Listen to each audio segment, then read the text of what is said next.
We've spoken for a few days now about the Prime Minister sending a woman into tears after she had organised a rally against domestic violence.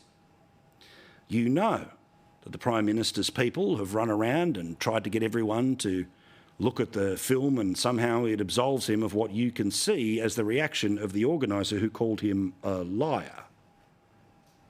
I've said many times before that I think that what we've seen in his behaviour since and on that day tells us about his true character. Rather than saying sorry to the lady involved, instead he went for one of the worst tropes when you disagree with women, to blame emotion. It was an emotional day for people, and I get that. And when that wasn't good enough and sorry would be a simple word, oh no, he couldn't do that. Look, with regard to Sarah, I wish her well. I wish her well. People can see the video for themselves. They can see what people said and what people didn't say. Now, amazingly, a couple of days out, it feels like we remain the lone wolf that is still willing to pay attention to what the Prime Minister had to say. But interestingly, there was an opinion piece which popped up from one of the lovies who finds a way to try to let Albo off the hook, but not before Annabelle Crabb makes this point. Albanese was so desperate to prove that he cares about gendered violence. By the way, do you like it's not domestic violence anymore? We're changing it now to gendered violence. That he forgot one thing. If you're a proper leader, it's not about you. The world is full of imponderables at the moment. And for Australian women, you can add a new one to the list. How long is it going to take for us to get a Prime Minister whose response to reasonable female anger isn't to trip spectacularly over his own tackle?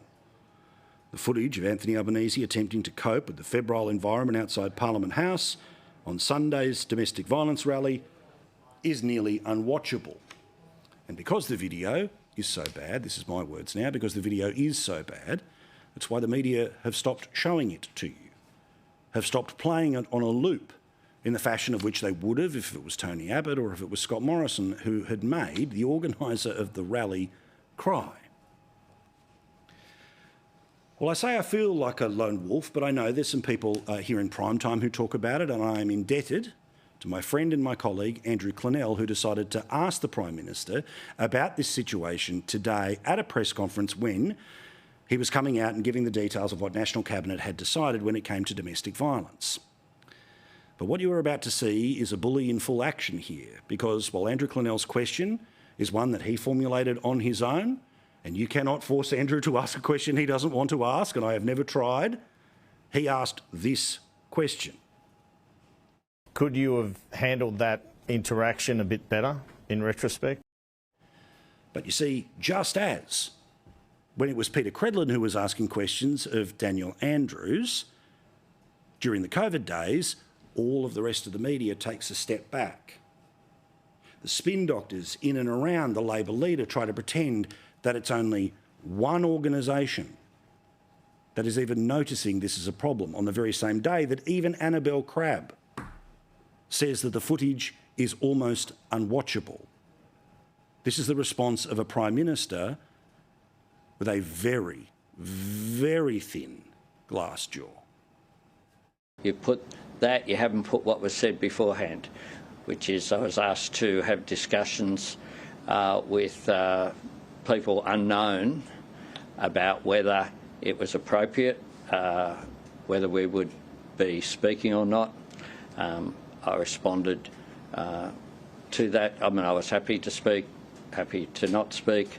I think that the video before then as well clearly indicates what the view was over whether that was appropriate or not. I think today... What did that show? Excuse my ignorance. Well, you can look at it. You work at Sky. Do you love that? Now, the issue that the rally was about, that the Prime Minister met about today, is more important.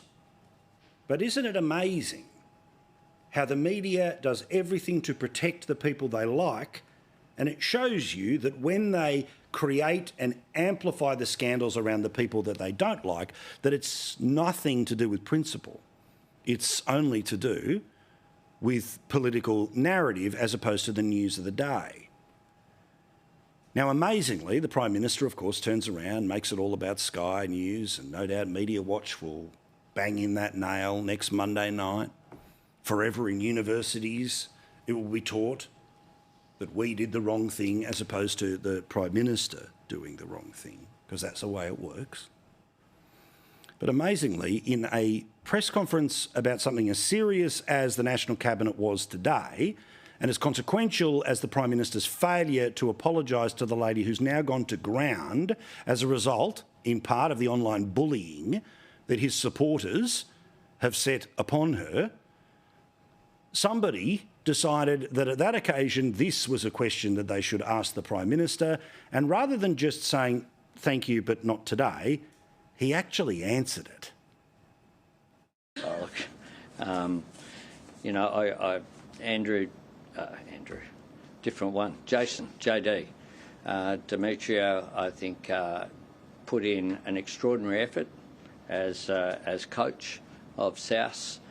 He's a very decent man, and it would have been a tough day for him yesterday, but I wish him all the very best. Really? A question about the sacking of the South Sydney coach because he's the Super South. Okay, I get it. You want him to make a comment at some point. Is that the moment really to ask? Is that the moment really to respond? But you see, for Albo, he sees, OK, so Clennell's going to ask me about the rally. All right, I'll sort of just say it's a Sky News thing and it'll only stay there. Oh, a question about the bunnies. OK, I'll answer that because that'll spread further. See how it works? Just a perfect example about that concept of accountability to extend from where we were at the start of the show.